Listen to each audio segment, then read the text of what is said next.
Akak, si kabui tekan. Kak, selamat si kabui ni. Oh, dah buat dah. Okey. Nasi. You ke nasi kabur? Cili lebih. Pedas tak? Akak nak cili lebih. Saya ingat akak. Nasi lemak nak lauk apa? Satu biasa, satu udang. Satu udang. Ini semua boleh? Boleh. Sambal sekali ke asing? Sekali. Kali Ambil. Wait tambah ikan bilis. Siapa?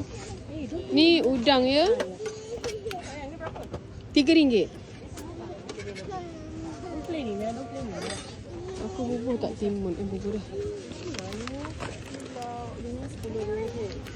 Satu biasa tu sambal sekali juga? Ayam saja.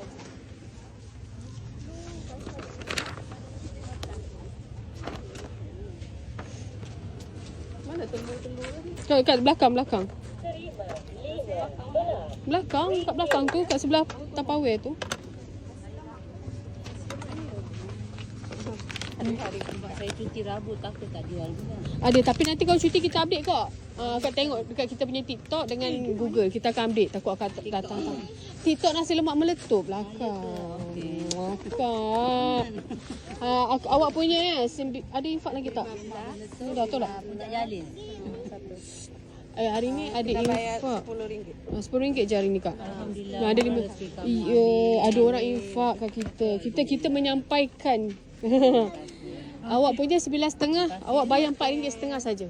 Ada orang belanja. Ada orang belanja sikit. So pasti tak ada kecil ke RM5.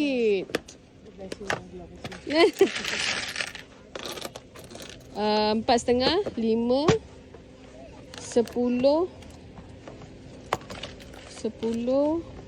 2, 3, 4, 5. Okey. Thank you. Okey, dah habis